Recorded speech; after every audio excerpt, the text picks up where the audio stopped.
आज हम पढ़ेंगे chapter 1 sense of smell and touch.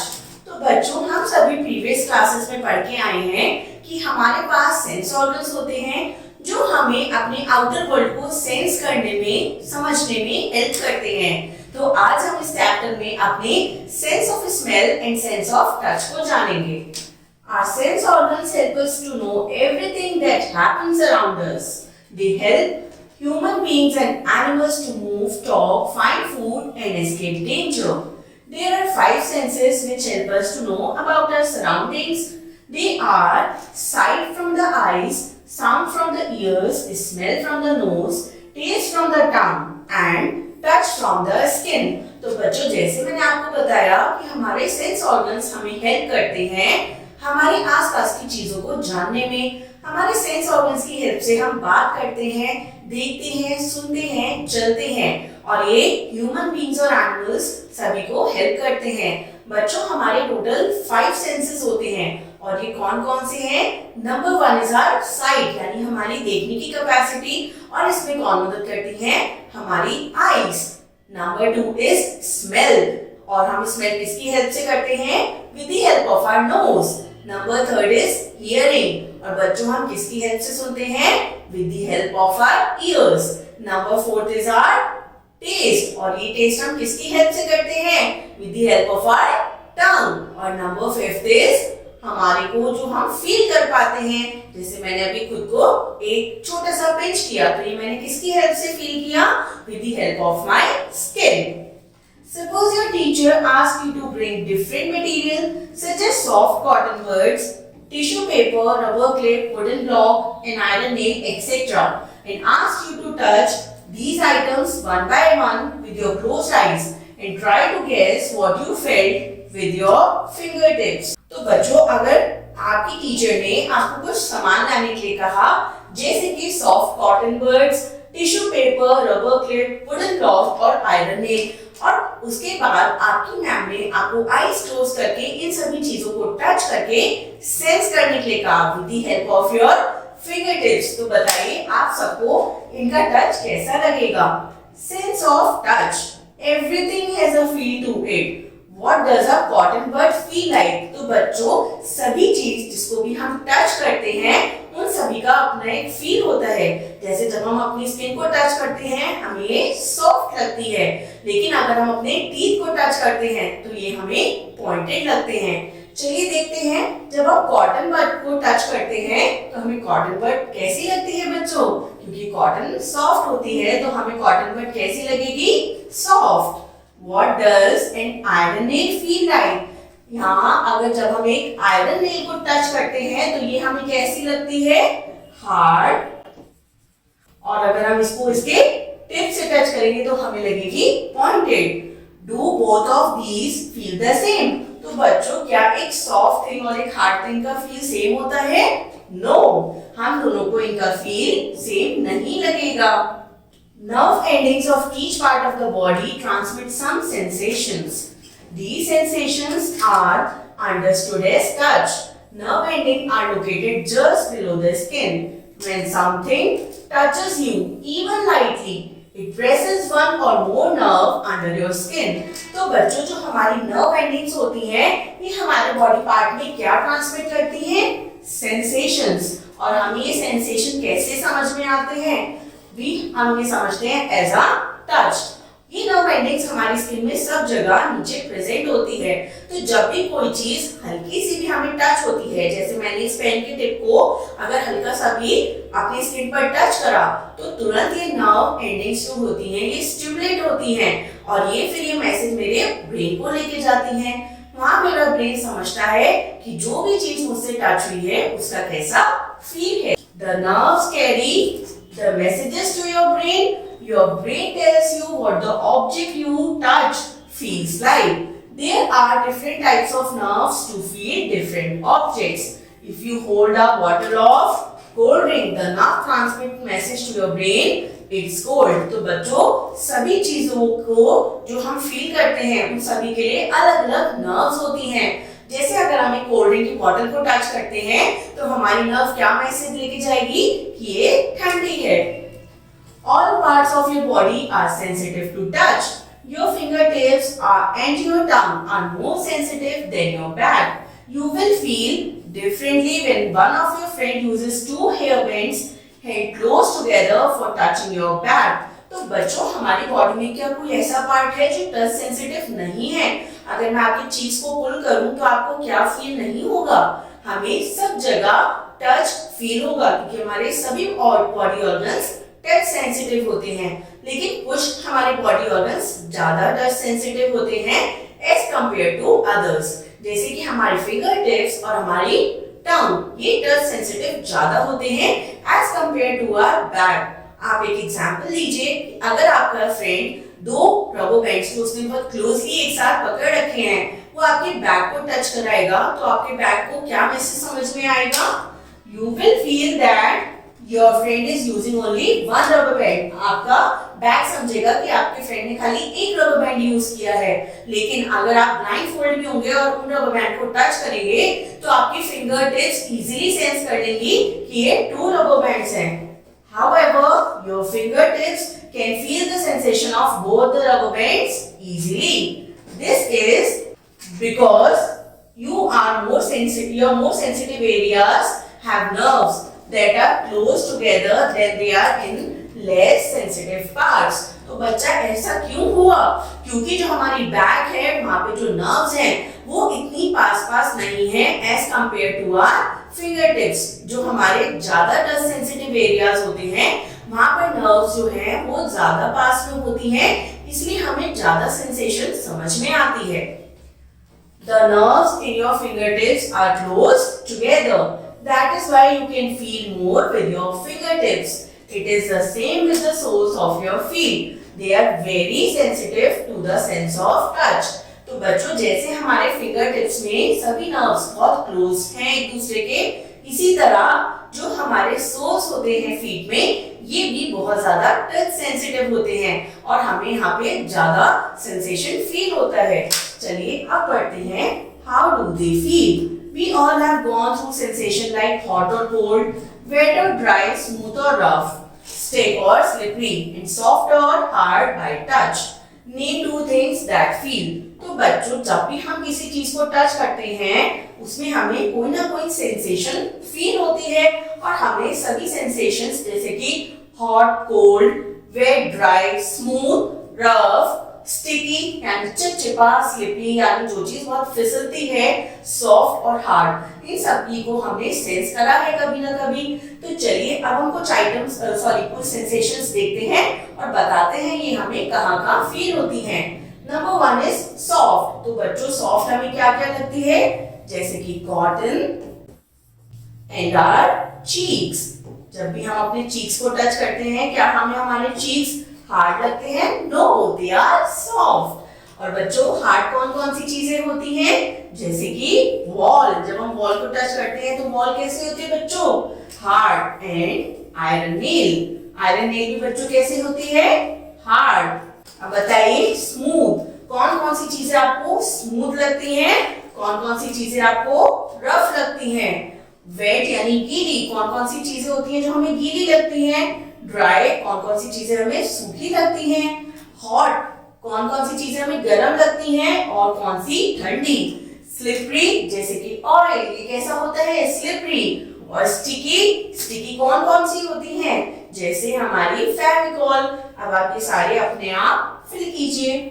What do you feel when you touch? तो बच्चों, जब भी आप किसी नीडल को टच करते हैं तो आपका कैसा टच लगता है? बताइए, हमें सॉफ्ट लगता है या हार्ड? We feel hard. और इसी तरह जब हम एक कॉकरोच को टच करते हैं, अगर आप कॉकरोच को टच करेंगे तो हमें कैसा लगेगा? बताइए यहाँ पे जल्दी से। और थॉर्न्स यानी कांटे। जब हम किसी भी पॉइंटेड चीज को टच करते हैं तो हमें कैसा फील होता है? ये आप जल्दी से बताइए। ये नीडल है, कॉकरोच एंड थॉर्न्स, इनको हम जब भी टच करते हैं तो हमें कैसा फील होता है? अब हम बच्चे पढ़ेंगे care and safety. Do not touch hot vessels which have just been taken off the flame. तो बच्चों, क्या हमें ऐसी चीजों को पकड़ना चाहिए जिसे हमने तुरंत अभी गैस स्टोव से नीचे उतार के रखा है? We should never touch them. इससे क्या होगा, हमारे फिंगर टिप्स जल सकते हैं और हमें प्रॉब्लम हो सकती है, हम इंजरी के शिकार हो सकते हैं। Keep distance from sharp pointed needle like objects. तो बच्चों हमें शार्प पॉइंटेड और नीडल लाइक ऑब्जेक्ट से दूरी मेंटेन करके रखनी चाहिए और उनके साथ नहीं खेलना चाहिए, क्योंकि अगर हम इन चीजों के साथ खेल करेंगे तो हमें इंजरी हो सकती है। Do not touch strange objects और plants, they can be dangerous. तो बच्चों जो स्ट्रेंज ऑब्जेक्ट्स होती हैं और स्ट्रेंज प्लांट्स जिसे हम फेमिलियर नहीं है, हमें ऐसी चीजों को बिल्कुल टच नहीं करना चाहिए, ये हमारे लिए डेंजरस हो सकती हैं।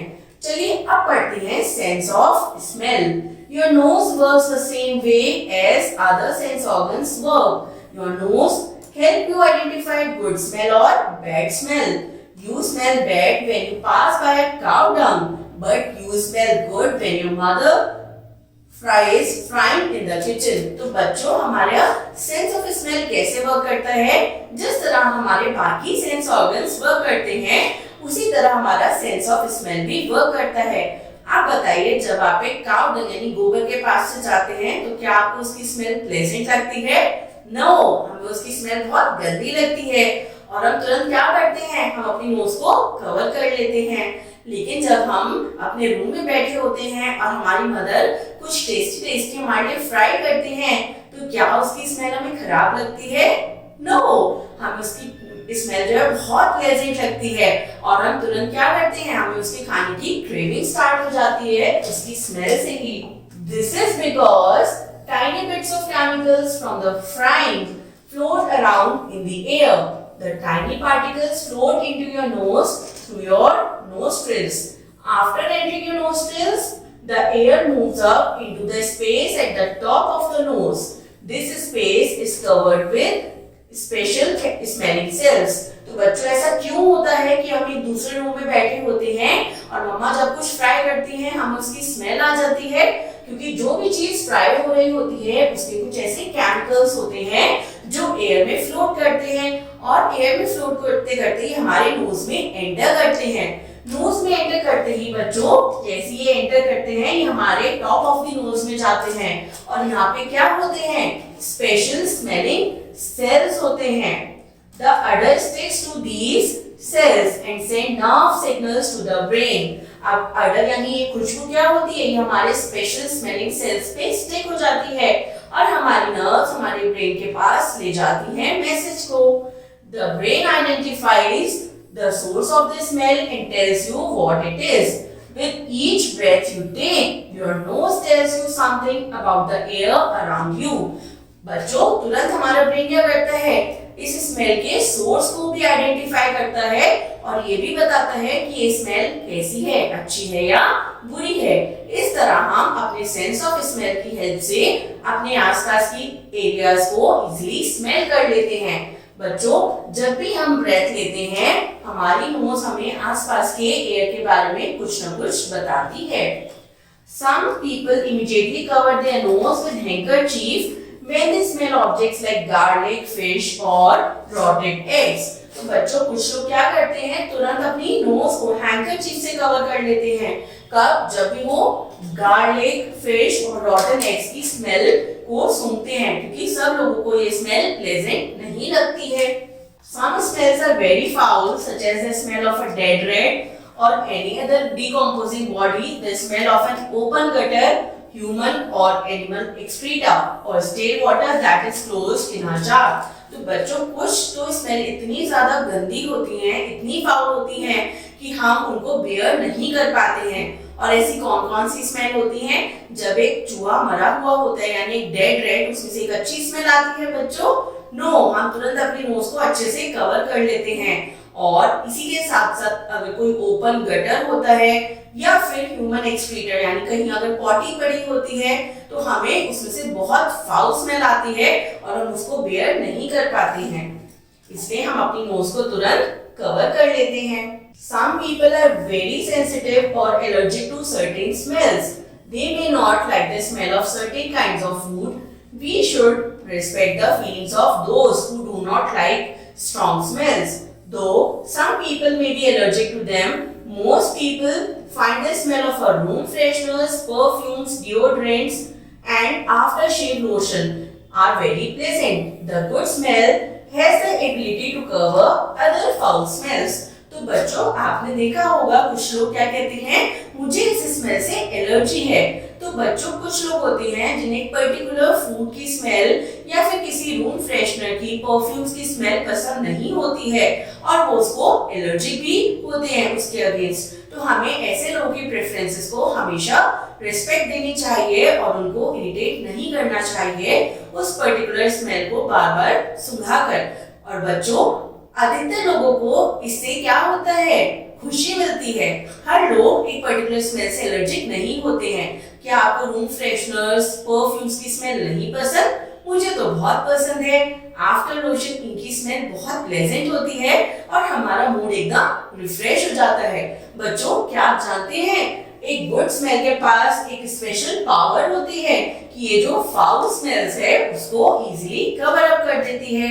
इसलिए आपने देखा होगा कि जब हमारे घर में अगर कोई स्मेल आती है या कहीं पर कोई चूहा मर जाता है तो हम सारी क्लीनिंग करने के बाद अच्छा सा वहां पर रूम स्प्रे करते हैं। तो इससे क्या होता है, जो सारी बैड स्मेल है वो खत्म हो जाती है। People who are differently abled. Smell and touch are very useful senses. These senses are very well developed in those who cannot see or cannot hear. They depend more on these senses. तो बच्चों हमारे sense of smell and sense of touch, यानी हमारी सूंघने की क्षमता और हमारी टच करने की जो एबिलिटी होती है, ये हमारे लिए बहुत यूजफुल होती है और हमें अपने आसपास की चीजों को समझने में हेल्प करती है। लेकिन बच्चों कुछ लोग ऐसे होते हैं जो डिफरेंटली एबल्ड होते हैं, यानी जो देख और सुन नहीं पाते हैं। उन लोगों के केसेस में हमारी जो सेंस ऑफ स्मेल है और सेंस ऑफ टच है ये बहुत ज्यादा स्ट्रांग होती है और ये लोग अधिकतर इन्हीं सेंस ऑफ स्मेल और टच पे डिपेंडेंट होते हैं। People who are visually impaired use their sense of touch to read and write. They use a special system known as Braille. It is a code in which raised dots represent letters of the alphabet. It was developed by Louis Braille in 1824. तो बच्चों जो लोग blind होते हैं यानी visually impaired होते हैं, देख नहीं सकते हैं, वो अपनी सेंस ऑफ टच पर बहुत ज्यादा डिपेंडेंट होते हैं। वो सेंस ऑफ टच करके अपने आसपास की चीजों को सेंस करते हैं और पढ़ने के लिए, लिखने के लिए वो एक स्पेशल सिस्टम को यूज करते हैं जिसे हम कहते हैं ब्रेल सिस्टम। ये एक स्पेशल सिस्टम होता है जिसमें पढ़ाने का एक अलग तरीका होता है। इसमें बच्चों रेस्ड डॉट्स होती हैं, आप यहाँ पे देख सकते हैं, ये पेपर से उभरी हुई डॉट्स होती हैं जिन्हें वो समझते हैं और उसकी हेल्प से वो अपनी पढ़ाई करते हैं। और ये किसने डेवलप किया था बच्चों? ये डेवलप किया था लुइस ब्रेल ने इन 1824। लुइस ब्रेल भी एक ब्लाइंड पर्सन थे जिन्होंने ये एक स्पेशल कोड ऑफ अल्फाबेट्स को डेवलप किया था। Let's close your eyes and put cotton in your ears. Now, can you differentiate between sand and cotton buds? तो बच्चों चलिए हम अपनी आईज क्लोज करते हैं और अपने ईयर्स में कॉटन बड्स लगाते हैं ताकि ना हमें दिखाई दे और ना हम अच्छे से सुन सके। तो क्या अगर मैं आपके हाथ में सैंड और कॉटन बड दूंगी तो आप उसको डिफरेंशिएट कर पाएंगे? यस। और ये हम किसकी हेल्प से कर पाएंगे? With the sense of touch.